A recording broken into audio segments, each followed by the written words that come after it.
everyone, Assalamualaikum warahmatullahi wabarakatuh. Today this is my lecture. Uh, it's about literal reading. I'm gonna read chapter 7. The title is How to Give a Good Speech. The first, so you have to give a speech and you are terrified, you get nervous, you forget what you want to say. You stumble over words, you talk too long, and you bore your audience. Later you think, thank goodness it's over, I'm just no good at public speaking, and I hope I never have to do that again. Number 2, cheer up, it doesn't have to be that bad.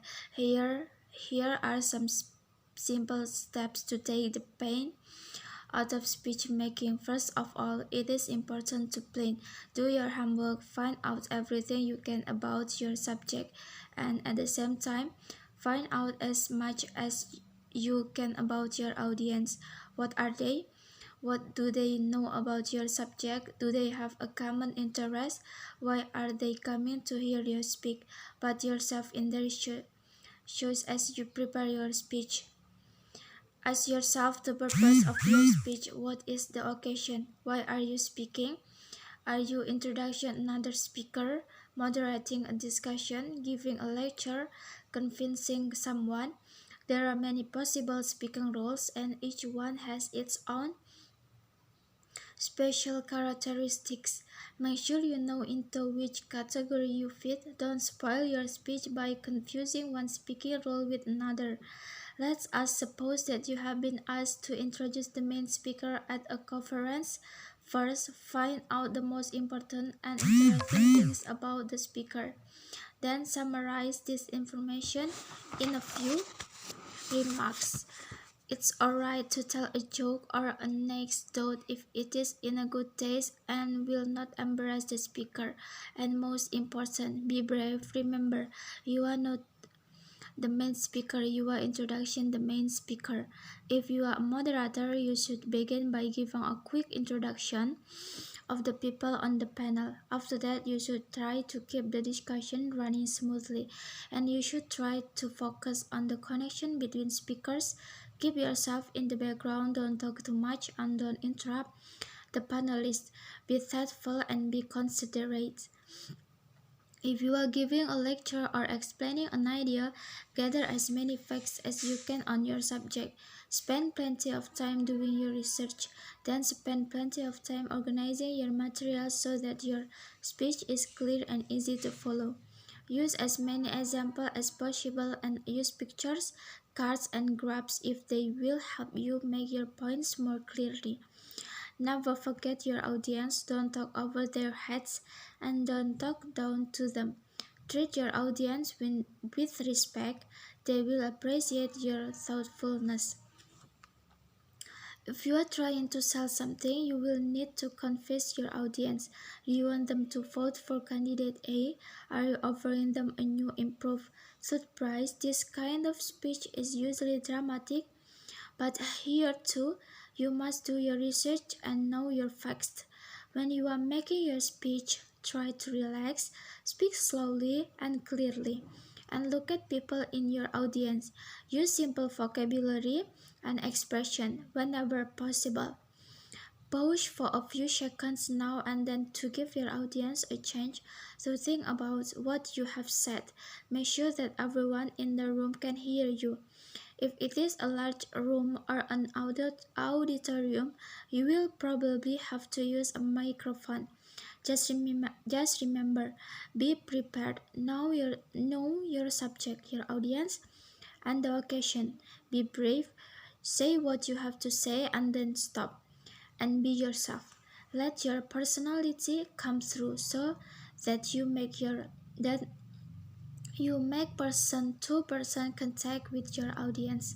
If you follow these simple steps, you'll see that you don't have to be afraid of public speaking. In fact, you may find the experience so enjoyable that you volunteer to make more speeches. You are not convinced yet. Give it a try and see what's happened. Next material is chapter 8. The title is What You Don't Know About Exercise. The first exercise everyone advice, but immediately when you try, you run into trouble. There is so much contradictory, sometimes incorrect advice about exercising that you become confused. Test yourself on the following true false quiz. It will tell you what you need to know. The best way to reduce the midsection is to do abdominal exercise. False. Many people believe that when specific muscles are exercised, that fatty tissues in the immediate area are burned up. The truth is that exercise burns fat from all over the body and not from one specific area, regardless of the type of exercise. Of course, if you reduce the fat throughout your body, you will certainly see results around your waistline too.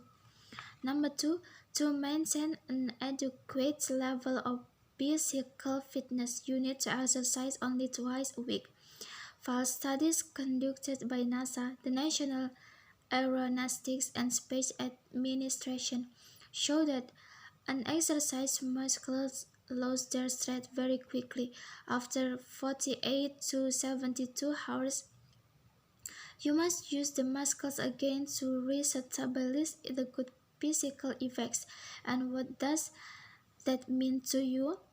NASA says they concluded that while daily exercise is most beneficial, three alternating days each week will maintain an adequate level of physical fitness. 3. To lose weight, you should always work up a good sweat when exercising. Fast sweating only lowers body temperature to prevent overheating. It does not help you reduce.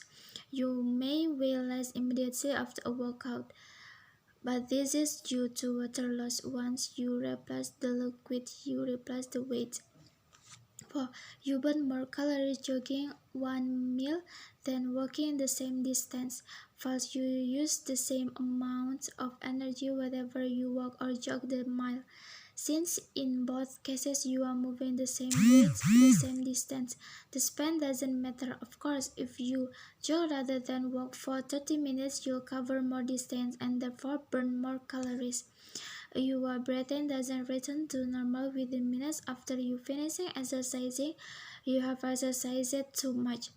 True, 5 minutes or 30 after exercising, your breathing you should be normal.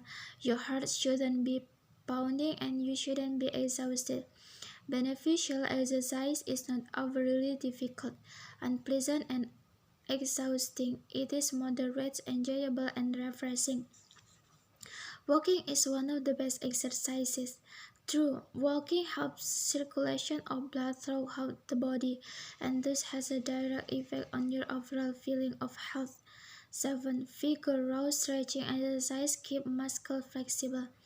Fast stretching exercise, for example, twisting or bending at the waist touching your toes, should be done slowly, allowing the muscle to relax and let go. Vigorous stretching makes the muscles become tighter.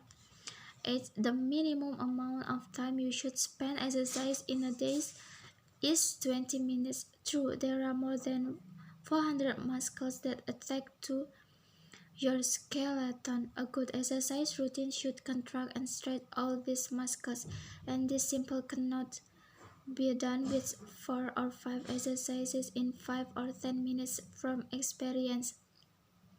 I have found that about 20 minutes is the minimum amount of time needed for an adequate workout. How long it takes you to become physically fit depends on but how unfit you are when you are start. If you are out of condition, you instantly can shape up in 20 days. However, shaping up doesn't do any good unless you plan to stay in shape, and that means exercising from now on. It takes as much exercise to stay in shape as it doesn't to get there, but the work won't shape as hard after a while because your body will be in a good condition and all the moves will seem easier. Okay guys, I have finished read the book. I'm really sorry if my reading is still bad. Bye bye. Thank you. Assalamualaikum warahmatullahi wabarakatuh.